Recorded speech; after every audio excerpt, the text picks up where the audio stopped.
भागवत कथा इतनी सरल नहीं है। जन्म जन्मांतर भवेत पुण्यम तथा श्रीमद् भागवतम लभेत।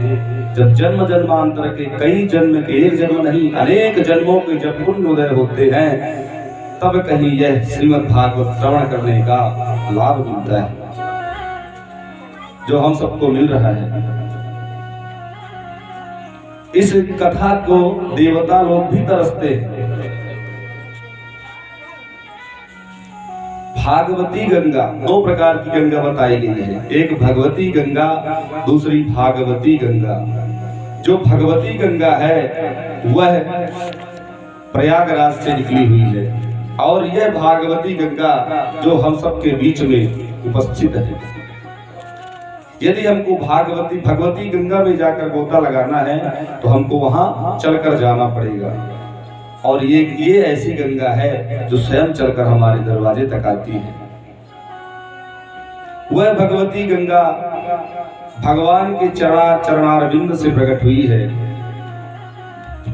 जब भगवान ने वामन अवतार रूप धारण करके विराट स्वरूप धारण किया था तो ब्रह्म कटाक्ष पर उनका अंगूठे के भाग से छिद्र हुआ और उससे गंगा प्रकट हुई और भगवान ब्रह्मा ने उस गंगा को भगवान के चरण धोकर अपने कमंडल में रख लिया था।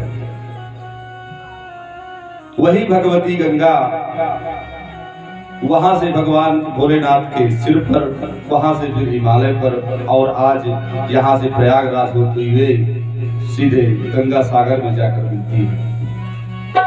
यदि हमको दोनों एक ही हैं, दोनों पावन करने वाली हैं, ये भगवती गंगा और भागवती गंगा, भागरथी गंगा दोनों ही पावन करने वाली हैं।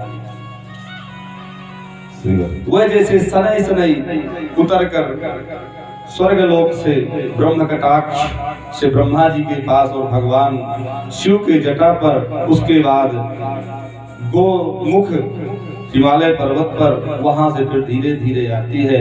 ऐसे ही यह श्री भागवत भगवान के मुख से प्रकट हुई है और भगवान से मुख से प्रकट होकर ब्रह्मा जी को भगवान ने 4 श्लोक सुनाए थे। ब्रह्मा जी ने अपने पुत्र नारद को सुनाया, नारद जी ने वही ये श्लोक व्यास जी को सुनाया और व्यास जी ने उन्हीं 4 श्लोकों से 18,000 श्लोकों की रचना की जो श्री सुखदेव जी महाराज ने इसको किया। व्यास जी 17 पुराण लिखने के बाद उनको संतोष हो गया, उनको लगे कि मैं कुछ किया ही नहीं। 17 पुराण लिखने के बाद नारद जी गए और अपने पूर्व जन्म का वृत्तांत सुनाकर उनको सांत्वना दी और उन्होंने 4 श्लोक की भागवत सुनाया और 18,000 श्लोक लिखवाए। उसके बाद जैसे ही उन्होंने पुराण का निर्माण किया, व्यास जी कहते हैं ये हमने पुराण लिख दिया है लेकिन इसके करने योग्य कौन है कौन इस सृष्टि में? नारद जी ने कहा आपको ढूंढने की जरूरत नहीं है, आपका स्वयं पुत्र इसके योग्य है। सुखदेव बोले वो कहाँ आएगा, वो तो जन्म लेते ही वन की ओर चला गया था, वो कैसे आएगा? सुखदेव जी 12 वर्ष में जन्म लिए थे, 12 वर्ष माँ के गर्भ में रहे, गर्भ से बाहर आने के लिए तैयार ही नहीं थे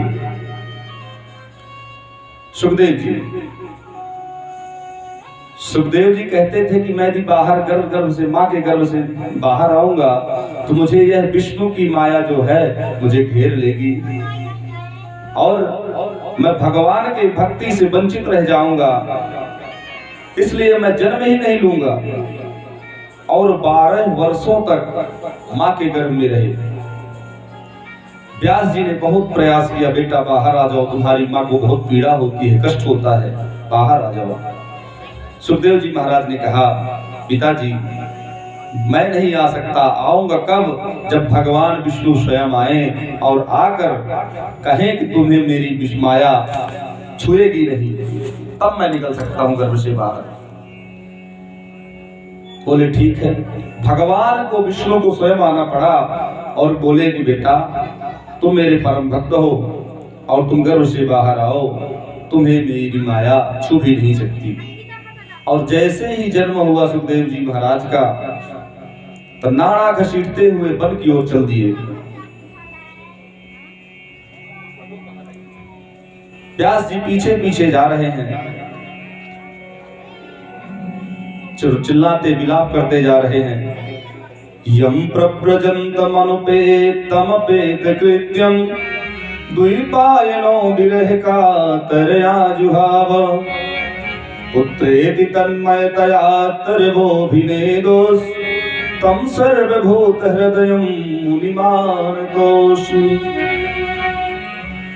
विलाप करते जा रहे। यम प्रव्रजन्तमनुपेतमपेत कृत्यं, विरह से कातर होकर व्यास जी पीछे पीछे जा रहे हैं। सुखदेव वापस आ जाओ, लेकिन सुखदेव जी महाराज वापस नहीं आए और वन की ओर चले गए। जाकर वहां समाधि लगा ली, तपस्या करने लगे। अब जब सुखदेव जी की जरूरत पड़ी तो बोले सुखदेव जी की ढूंढ के लाओ। अपने शिष्यों को भेजा, जाओ और सुखदेव को देखो कहाँ हैं, और यदि वो मिले तो उनको भगवान के स्वरूप का वर्णन जरूर करवाना। हो सकता है कि वह आ जाए इस कथा को श्रवण कराने, सुनने, देखने। शिष्य लोग गए और जाकर सुखदेव जी के महाराज के जहां उनकी समाधि लगी उन्हीं के सामने श्लोक बोले। आधा श्लोक। बरहा पीडम नटवर वपुः कर्णयोः कर्णिकारम् बिभ्रद्वासा कनक कपिशं वैजयन्तीं च मालां रन्ध्राण वेणोरधर सुदया पूरयन् गोपवृन्दैः वृन्दारण्यं स्वपदरमणं प्राविशद गीति कीर्ति। यह श्लोक, आधा श्लोक सुनाए। जैसे ही उन्होंने आधा श्लोक सुनाया, भगवान के स्वरूप का वर्णन है कि भगवान कितने सुंदर है, भगवान कैसे वस्त्र पहनते हैं, वैजंती माला पहनते हैं, नटवर बपुधारी हैं। ऐसे भगवान का स्वरूप का जैसे वर्णन किया, सुखदेव जी महाराज की समाधि खुली। समाधि जैसे खुली, बोलते हैं भैया और सुनाओ। बोले नहीं, हमको इतना ही सिखाया गया है। यदि आपको और ज्यादा सुनना है तो आप पिताजी के पास चले। आपके पिताजी के पास इस तरह 18,000 श्लोक लिख के रखे हुए हैं। बोले कह रही मुझे माया में फिर फंसाने लगा, तुरंत समाधि लगा ली। शिष्य लोग जब वापस गए व्यास जी के पास, कहते हैं क्या हुआ? सुखदेव वापस आया। बोले महाराज, जैसे ही हमने आपका बताया हुआ श्लोक सुनाया, उनकी समाधि तो खुली, लेकिन वह फिर समाधिस्थ हो गए। बोले एक काम करो, इस बार जाओ दूसरा श्लोक सुनाना, हो सकता है इससे उसकी समाधि टूटे। दोबारा फिर गए, आधा श्लोक ही सुनाना, पूरा मत सुनाना, पूरा सुना दोगे तो फिर वो नहीं आएगा। अहो बकीयं स्तन कालकूटं जिह्वांसयापायद प्रसाद्वी लेभे गतिं धातृचितां ततोऽन्यं कं वा दयालों शरणं व्रजेम। उन्होंने सुनाया इस श्लोक के माध्यम से कि हमारे भगवान कितने दयालु हैं, कितने कृपालु हैं। देखो, जिस पूतना ने अपने स्तन पर कालकूट जहर लगाकर आई थी भगवान को मारने के लिए, वही पूतना को भगवान ने मां से भी बढ़कर गति दी। भला उनसे भी दयालु कोई हो सकता है? यह श्लोक जैसे सुनाया, सुखदेव जी महाराज उठकर खड़े हो गए। बोले भैया और सुनाओ। बोले यदि आपको सुनना है तो आपको अपने पिताजी के पास चलना होगा। तुरंत खड़े होकर चल दिए साथ में। तो व्यास जी ने जैसे जाना कि मेरा पुत्र वहां से आ रहा है, सीधे जनक जी के पास भेज दिए परीक्षा लेने के लिए। भगवान सुखदेव को जनक जी के पास भेज दिया। जनक जी के पास गए। जनक जी परीक्षा लेने लगे। जैसे ही दरवाजे पर गए, जनक जी वहीं दरवाजे पर खड़े कर दिए।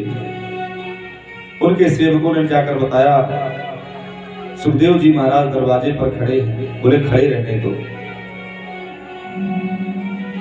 सुखदेव जी महाराज को दरवाजे पर 2-4 दिन 5 दिन तक खड़े कर रह गए। और रोज बोले कि जाकर उनका चेहरा देख कर आओ, क्या उनको क्रोध आया? कहीं क्रोध तो नहीं आता? क्रोध का परीक्षण कर रहे थे। लेकिन सुखदेव जी महाराज जितना समय बीतता जाता उतना ही उनके मन में खुशी होती, प्रफुल्लित होते कि कब ऐसा समय आए कि मुझे जनक जी बुलाएं और मैं उनके सामने जाऊंगा। और जब 5 दिन बीता, 6वें दिन जनक जी उनको अंदर बुलाया, उनका स्वागत किया, उनसे क्षमा याचना की और उनके चरण वंदन किए, चरण धुले, उनको जलपान कराया। इसके बाद क्या किया, एक कमरे में बहुत सारी युवतियों के साथ सुखदेव जी महाराज को अंदर कर दिया। 2 अंगुल की कोपीन लगाए हुए सुखदेव जी महाराज वहां अंदर गए, लेकिन वहां उनका एक बाल भी टेढ़ा नहीं हुआ। वो देखना चाहते थे क्या ये काम को जीते हैं या नहीं। कई तरह से उनकी परीक्षा ली गई, हर चीज में सफल हुए। बाद में उनको सुखदेव जी ने 18,000 श्लोकों की श्रीमद् भागवत पान से श्रवण कराया। और वही आज वो पहले उनको राजा परीक्षित को श्रवण कराया, आज हम लोग श्रवण कर रहे हैं। सुखदेव जी महाराज को ब्रह्मराट कहते हैं और परीक्षित को विष्णुराट। दोनों ऐसे भक्त हुए हैं जिनको भगवान गर्भ के अंदर दर्शन दिए हैं। ब्रह्मराट परीक्षित जब मां के गर्भ में थे, उत्तरा के गर्भ में थे, अश्वत्थामा ने ब्रह्मास्त्र चलाया। उससे बचाने के लिए भगवान ने अंगुष्ठ रूप धारण करके उसके गर्भ में प्रवेश करके ब्रह्मास्त्र से रक्षा की। और सुखदेव जी, इसलिए उनका नाम ब्रह्मराट हुआ। और सुखदेव जी महाराज जब मां के गर्भ में थे, बाहर नहीं आना चाहते थे, तो भगवान विष्णु को स्वयं आना पड़ा और उस गर्भ में दर्शन देना पड़ा। 2 भक्त ऐसे हुए हैं जो दोनों को भगवान गर्भ के अंदर दर्शन दिए। यह गंगा, भागवती गंगा और भगवती गंगा दोनों एक ही हैं। बस ये है कि हमको यदि गंगा जी जाना है तो उसमें यहाँ से चलकर जाना पड़ेगा, और उसमें तो कई प्रकार की झंझट भी है। यहाँ से जाने के लिए सबके पास व्यवस्था भी नहीं होती। पहली बात तो स्वस्थ शरीर हो, दूसरा धन भी हो, तीसरा भाव भी हो। जब तीनों चीज होगा तब हम घर से निकलेंगे तीर्थ यात्रा के लिए। यदि एक भी कमी है तो हम नहीं कर पाएंगे। वृद्ध है, बूढ़ा है, वो जा नहीं सकता, लेकिन यह श्रीमद् भागवत हमारे घर पर स्वयं चल कर आती है और हमको इस पर गोता लगाना चाहिए। ये सब दोनों ही पवित्र पावन करने वाली हैं, ज्ञान गंगा और भगवती गंगा। पापी भी तूने तार दिए। एक बार सभी लोग जयकारा लगाएं गंगा की मैया के नाम की। बोले गंगा मैया की जय हो। पापी भी तूने तार दिए, जय जय गंगे मैया। पापी भी तूने तार दिए, जय जय गंगे मैया। नदियों की सेवा करते हुए